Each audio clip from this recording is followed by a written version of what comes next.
Well, 21st Century Wire published a piece yesterday that fills in the gaps from Seymour Hersh's bombshell story of the United States alongside Norway and potentially the UK blowing up the Nord Stream pipelines. Now, after Seymour Hersh came out with his revelations, Germany quickly went to work on another story that instead implicated a pro Ukrainian group.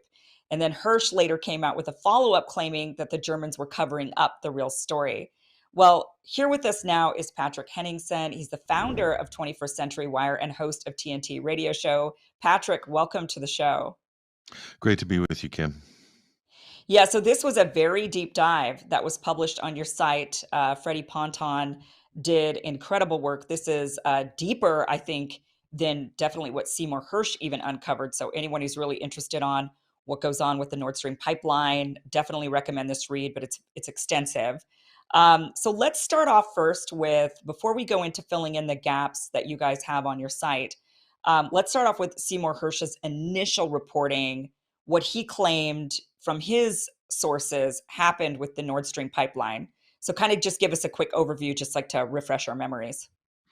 Yeah, sure. So on February 8th, Seymour Hersh self-published an article on his Substack about the Nord Stream pipeline, and it's really an excellent piece because it gives you a full overview of the story and also paints the political narrative, what was going on behind the scenes.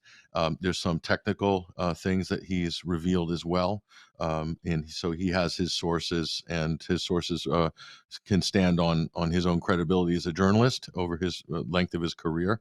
So I think a lot of people recognize him as a Pulitzer Prize winning journalist and somebody who, obviously has a lot of credibility. He's wagering, especially with a big story like this. So his critics have been very vociferous against him. There's just smear campaigns online, totally reflexive, in my opinion, because he's been very accurate about a lot of big previous stories with wars like Syria, for instance, and also with Iraq and Afghanistan, and before that with the Vietnam War, of course. So he's been very credible. Now, what he revealed on February 8th was a U.S. operation that was conceived this sounds like it was conceived within the National Security Council sphere, and so Jake Sullivan was initially tasked with organizing, bringing this together.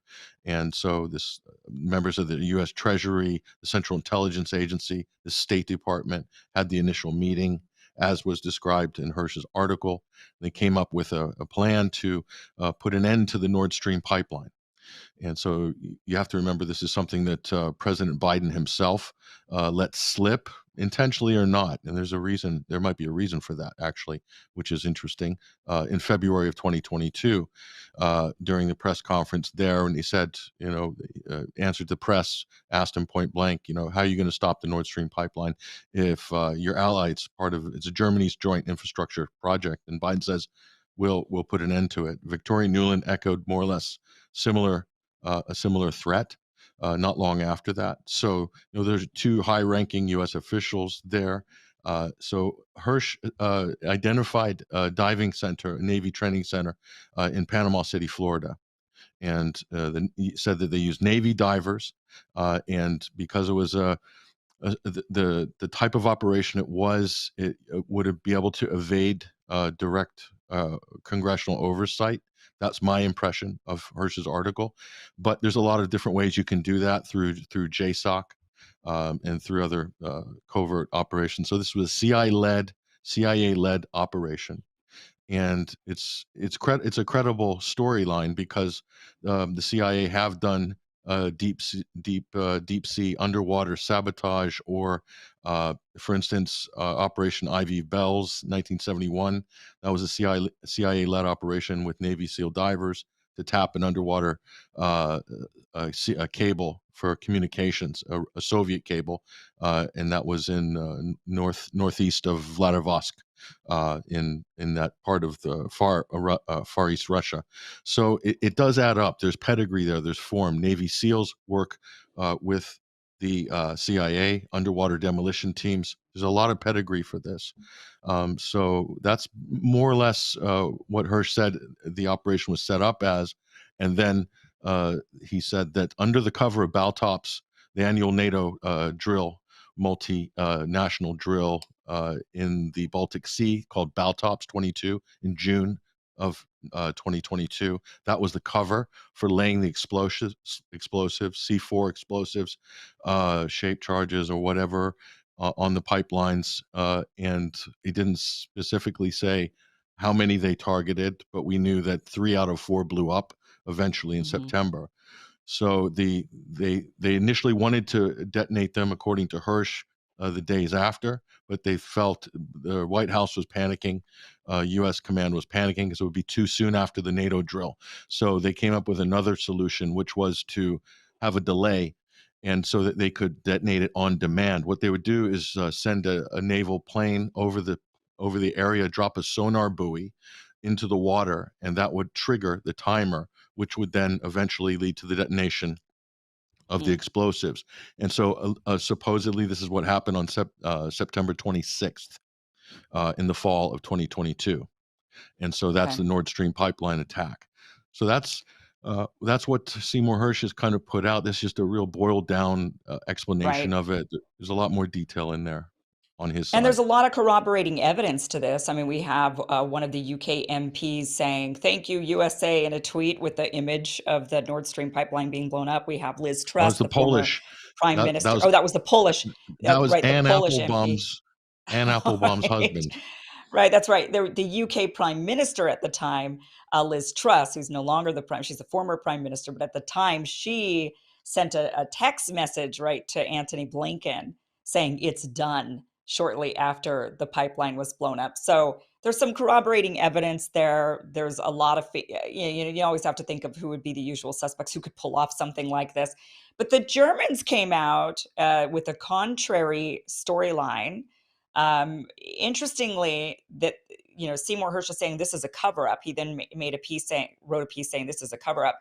And what's really interesting about it is that Germany, the attack really was on Russia and Germany. Fundamentally, this was their pipeline, Mhm. and so Germany would be covering up an attack on their own selves, which would be a giant scandal to the German people.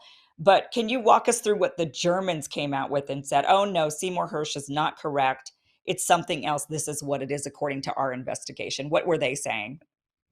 Yeah, so you have to just first set the scene. After the actual attack on the Nord Stream pipeline, there was more or less a Western media blackout on this. The press never pressed the White House really in any meaningful way, President Biden or any of the officials there. So they pretty much the whole mainstream media in the West, politicians, it was a hands-off issue. So and that was up until Hersh's story on February 8th. Now after that, there was basically a blackout.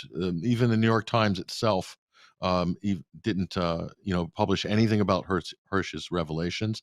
Not initially. I think they waited until this cover story came out, which Hersh believed, according to his sources, this was spun up by the intelligence agencies to counter his narrative, and the alternate narrative, it was that it was a rogue pro-Ukrainian cell that chartered a 50-foot pleasure craft out of Poland or something like this. And it was 6 men, and it was the Andromeda was the name of the boat. I mean, it sounds very James Bond-esque. Uh, Right. Bulgarian pa- Bulgarian passports found that sounds very Bellingcat-esque. Bulgarian passports, and then somehow this, and they don't say if they're Ukrainian, but pro-Ukrainian. And what on earth could this possibly mean? No real physical evidence or forensic evidence is given to put them at the crime scene, but they're saying that this ad hoc special team of crack, we don't know quite what they are, that they went 260 feet down, planted the explosives, did the operation, and then came up to the surface and then drove away. So it strains credulity. It really does. And this reminds me of MH17 in July of 2014, the downing of Malaysian flight MH17. And instead of everything had to point at Russia. It had to point at Russia. The Ukrainians couldn't be implicated, and all of the NATO countries, the Dutch, everybody, the investigative groups, the media, they all geared in one direction to create all these alternative stories, and then let the open source intelligence community, tease out all the details and argue over the minutia. Meanwhile, Russia has no motive to shoot down this aircraft. But that was during the height of the civil war, intense fighting in the Donbass at the time. So now the main Western narrative is that the Russians blew up their own pipeline, and then the other hedge on that is it's an unsolved mystery. So that combination of those two things is the main Western narrative, and then all of a sudden, this alternative German, the one the Germans are investigating, the pleasure craft and the yacht and the pro-Ukrainian rogue cell. That just appeared out of nowhere in March. So we're meant to believe that this is a credible thread to investigate, and it doesn't look like it is. It really doesn't. If they had anything substantial, it looks like this is kind of cobbled together. And if they had anything substantial, they would have been screaming from the rooftops by now. Yeah, you would think that Germany would be very upset at Ukraine or these pro-Ukrainian groups, like you mentioned. What does that even mean? Pro-Ukrainian. So that could be any nationality, any country that is supporting Ukraine, I suppose. Okay, so then you guys have published on 21st Century Wire. Freddie Patton has put out this really fantastic piece, very in depth, as I mentioned, connecting some of the dots or filling in some of the gaps. What are some of the gaps that you guys were able to fill in with this on this story from Seymour Hersh's initial reporting on this? So what this piece by Freddie Patton does, and we did a considerable amount of work on this over a period of time, and double checked and triple checked, and did a lot of ancillary research. Had people helping us as well who are familiar with military matters, just to corroborate a lot of the information. But it basically vindicates, or at least it validates, all of the main points by Seymour Hersh. It puts Panama City, Florida, and the Special Navy Diving Training Center in the frame, attaches it to the CIA via the United States Special Operations Command, via the Navy SEALs Underwater Demolition Team, and also Underwater Ordnance cleanup team as well, who are also qualified to do this. It also brings in the possibility of the mini subs. It puts it at Baltop with mini subs, with naval vessels that are capable of doing an operation like this at that depth, with those exact divers that would be trained to do that. They were doing minesweeping operations during Baltop and demining operations. So it really was the perfect cover.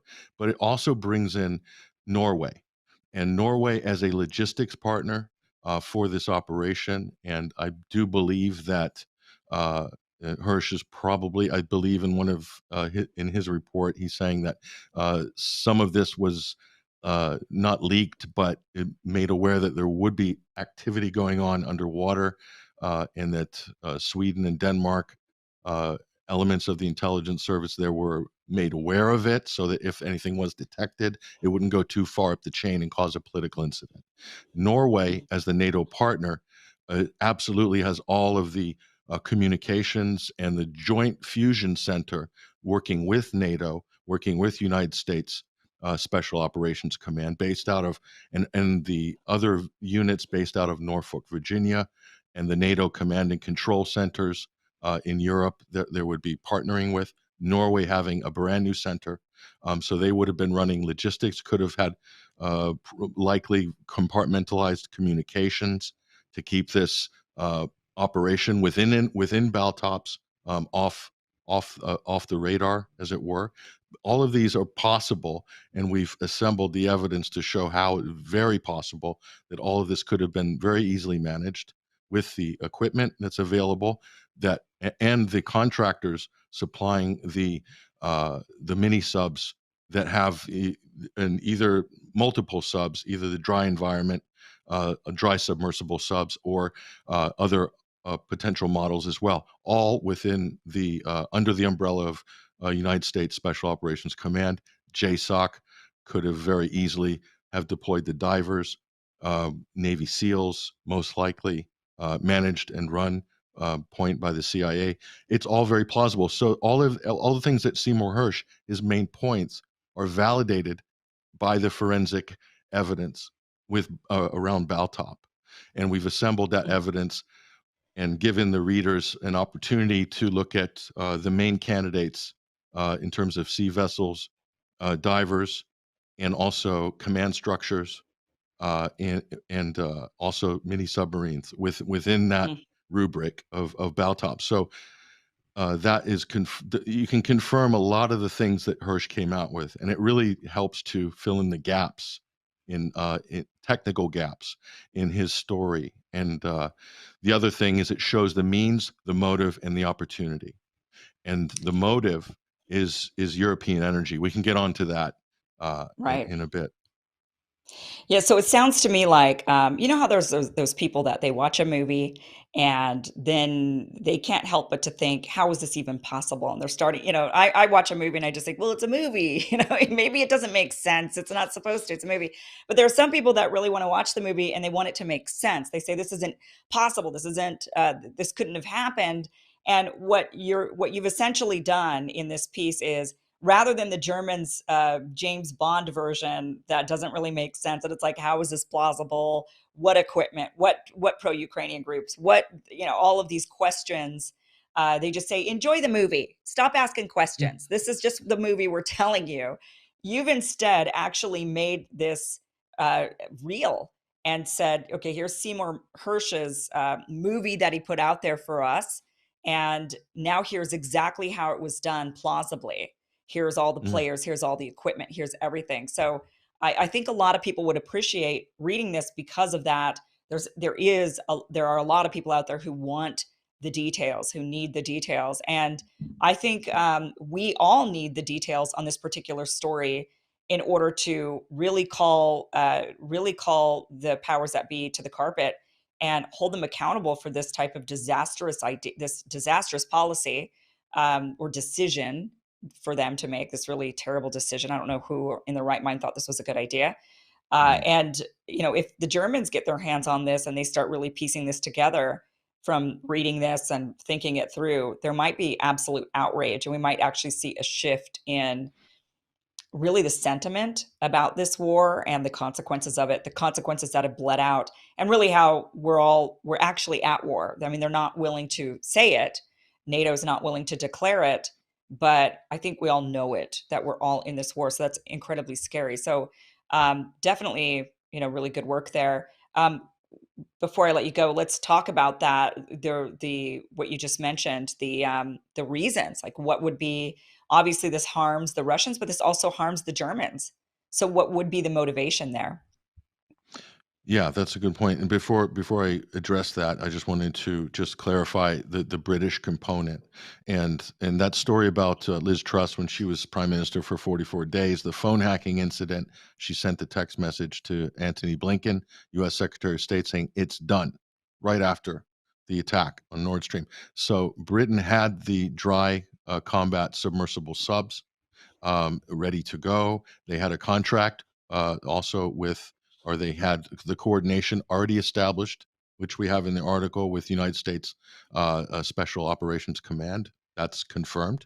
Also, you have the British naval vessels that have the capability of deploying that in Baltops and also in another drill, the Joint Viking drill, which is happening, I believe, in March, annual Hmm. drill. They could have done a practice run in March of 2022. Most likely, I would imagine they would have. So that brings that the text message, which the media have ignored, and Washington's denied it, and there's been denials from politicians. So that brings Britain into the frame. If you look at the Pentagon Hmm. leaks, special forces on the ground in Ukraine, Britain had the largest covert special force contingent. United States second, I believe Latvia, Estonia, and one other country filled out the rest of those 100 to 120 special forces, combat forces in Ukraine. That was in the Pentagon leak. So Britain is taking a lead role in covert operations, and this is Hmm. also in the Black Sea. All the incidents there. That's just to establish that.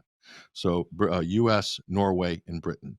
as Okay. likely, and two of those are Yeah. stakeholders.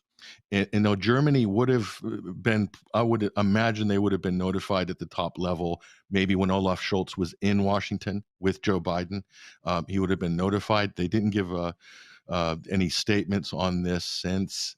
That tells me, but the German public are not aware of it.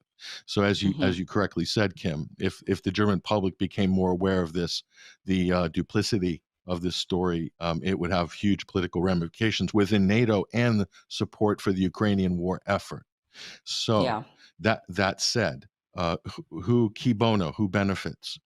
Norway announces the launch of its new gas pipeline just the day after the explosion of the Nord Stream pipeline. So the US and Norway have cornered the market right after the explosion for Northern Europe natural gas and LNG supply. So there's a motive immediately right there. It's quite Yeah. amazing that Norway didn't wait at least a month before announcing that. They Right. did it on the day. It crisscrosses the Nord Stream, goes straight to Poland. So that's the one thing. Now, Germany doesn't benefit from this at all, but they could down the road. They would have to be paid back in some way. And the new hydrogen market, which the European Union is moving towards, Germany would likely play a partnering role with Norway because it does require a lot of natural gas. And Hmm. but the finishing and the industrial end of that production would be Germany. So in the future, blue hydrogen and then later green hydrogen, Germany might be a leader in that for the new European green energy market. So that's a big possibility. Plus the development of the Barents Sea, which is going to become the new flashpoint in the Arctic Circle. And so, in a way, this is about reconfiguring the entire European energy infrastructure strategy. And this had to have been planned long before this fighting has broken out. And I would even go so far as to say that this fighting is a result of expediting this plan to reconfigure European energy. It's not merely on the whim of Vladimir Putin. There was a series of events that took place that caused this war to break out in February of 2022. We need to pay attention to those. Interesting. And Ursula von der Leyen, right after Nord Stream, 2 weeks after, she announces a new EU critical energy infrastructure protection initiative to protect against terrorist attacks and sabotage like the Nord Stream. They Hmm. literally said that. So problem, reaction, solution, there it is. So in terms of who benefits, in terms of who never let a good crisis go to waste, you could look at it that way, or you could look at it in the way that they somehow believe they could blame this on Russia and then configure energy policy and energy security around the idea or the implication that Russia blew up this pipeline because you need to get Their own Germany. pipeline. Yes. Because Yeah. that makes sense. Right. I mean, they just think we're stupid. They think we're stupid, really to believe something like that.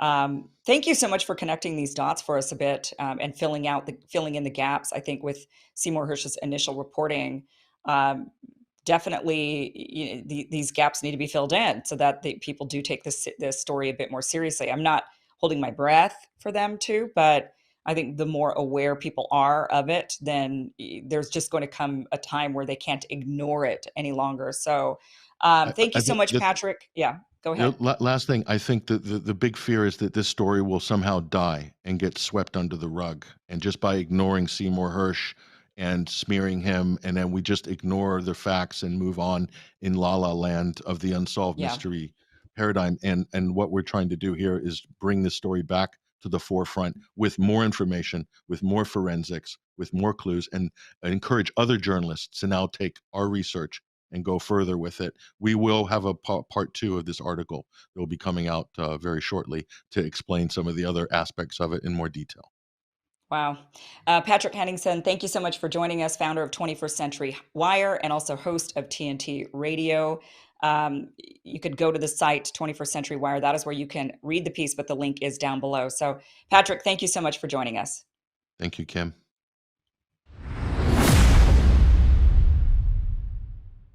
All right, guys. Well, Mother's Day is coming up. So if you want your mom bragging about your incredibly thoughtful Mother's Day gift, I've got 2 words for you: Cozy Earth. Now, Cozy Earth makes the softest, most luxurious, and possibly really responsibly sourced bedding out there. They make really wonderful loungewear. They're having a huge Mother's Day sale where you can get up to 35% off by using the promo code Iversen. They have this Mother's Day sale that's going on. And if you just go onto their site, you can get 20 to 25% off. But if you use my promo code, then you can get up to 35% off. So these are really, really wonderful sheets. I was actually sent a set of their sheets, and I was thinking, how great can sheets be? I already have nice sheets. I don't know. And then I started using these, and it was a game changer. I'm not kidding you. These are very soft sheets, very, very soft sheets. What I love about them is they keep you cool if you're a hot sleeper. They keep you warm when the night is cold. They have just really been a wonderful set of sheets. So this is something that your mom will really like if you want to get her a Mother's Day gift, or maybe you just want to be selfish and get some for yourself. That's fine. Go to cozyearth.com, use the promo code Iversen. Make sure you spell it correctly, Iversen. Don't get it confused. And then you will get your 35% off. These sheets are really going to help you keep at that perfect temperature year round. And they also really have a great 10-year warranty. You want to check that out. They also have, they have like a money back guarantee. If you don't like them for 100 days, you can sleep in them, use them, wash them. If you don't like them, you can send them back. So really great. Go to cozyearth.com, use that promo code Kim and get promo code Iversen. Don't use Kim, use Iversen, Iversen. Use that promo code and you will get up to 35% off your order.